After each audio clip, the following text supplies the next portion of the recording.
E é uma opção. Estados de bem-estar, estados que conseguem, de alguma forma, né, aceitar a ideia de que o que é público, o que é comum, é melhor para todos. E aí aceitam transformar mais da metade do que ganham em tributos. Outros não aceitam nem 20%. Depende de que modelo de Estado cada sociedade está construindo. Veja que a nossa carga tributária não é a maior do mundo. Ela está na média dos países da OCDE. Vamos adiante. Mas ainda assim, esta média é uma comparação absolutamente esdrúxula, porque não se pode comparar modelos de Estado diferentes, não se pode comparar populações diferentes, não se pode comparar PIBs diferentes. O que eu posso comparar é capacidade que o Estado adquire com o tributo para promover políticas públicas.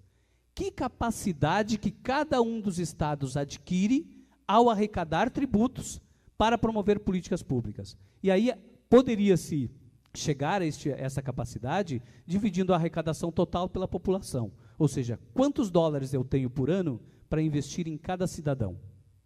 Mais ou menos isso. Se eu comparar agora o Brasil com outros países, a gente vê com aqueles mesmos países, a gente vê lá embaixo o Brasil na última linha, com um valor de arrecadação tributária da ordem de 3 mil dólares por cidadão. Aproximadamente.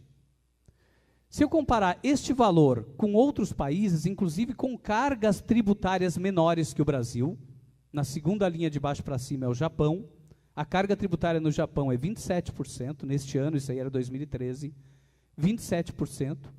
Com 27%, o Japão conseguia 11.100 dólares para investir em cada japonês.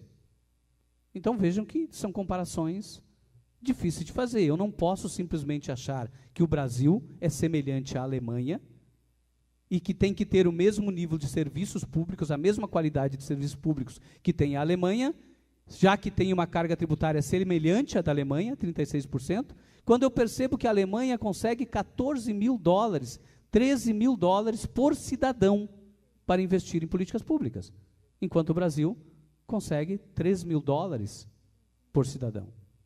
Populações diferentes, PIBs diferentes, né?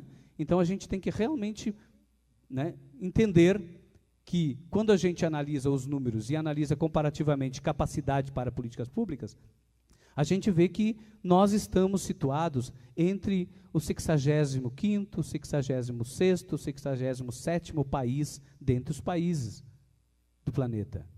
Ainda somos um país riquíssimo. Somos um país riquíssimo porque nós temos uma quantidade, como a Maria Lúcia já falou de manhã, uma quantidade de recursos que estão sendo absolutamente expropriados do país, exportados com subsídios para virarem matérias-primas baratas no exterior, como é o caso do minério de ferro, como é o caso do nióbio, como é o caso dos produtos primários que a gente exporta com subsídios, viram matérias-primas subsidiadas pelo Brasil, pela sociedade, para as indústrias estrangeiras concorrerem com as nossas indústrias nacionais. Somos países riquíssimos e não conseguimos transformar essa riqueza em PIB, nem em arrecadação, nem em saúde, nem em educação, né? Ou seja, nós temos que ter um caminho bastante grande pela frente. Mas o que eles dizem? Eles dizem todo mês de maio, todos os anos, tem uma campanha nacional que se chama Dia da Liberdade de Impostos.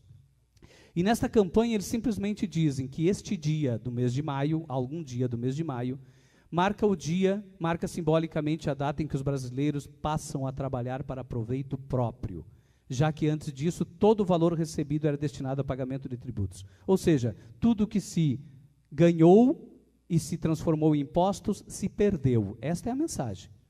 Ou essa crítica ao tributo ou à carga tributária, ela na verdade esconde uma outra crítica, que é a crítica ao Estado, né? Ou é uma apologia ao Estado mínimo, que eu faço pela crítica à carga tributária e não ao modelo de Estado. Eu não falo mal das políticas públicas, eu falo mal do tributo. Ao falar mal do tributo, eu reduzo a fonte garantidora das políticas públicas. Ou é isto, ou é uma apologia ao Estado mínimo, ou é uma apologia à sonegação. Uma das duas. Não tem cabimento, no século XXI, a gente fazer uma propaganda, virar manchete nacional, que não consegue fazer um link sequer entre tributos e gastos públicos, políticas públicas, gastos sociais. Não se faz. Simplesmente se diz que se paga tributos demais e o que se pagou de tributos se perdeu. Bom, vamos passar adiante. Os tributos, né, todos nós sabemos, não precisamos ficar falando. Podemos passar adiante, por favor? Volta uma, por favor. Tem um elemento aqui que, por mais sucateado que seja, né, o trabalho, o SUS, e por mais que estejam quebrando o SUS, e vão quebrar, o ministro da Saúde já disse que parece que isso é uma bandeira, né? Ele vai ter que quebrar o SUS para poder abrir espaço para o setor privado. Vejam que em 2013, 9,7 milhões de procedimentos de quimioterapia e radioterapia foram feitos com impostos. O SUS foi feito pelo SUS. Esse sistema quebrado aí que estão falando, né? Esse sistema quebrado é o que garante o atendimento dos procedimentos mais complexos de saúde do país.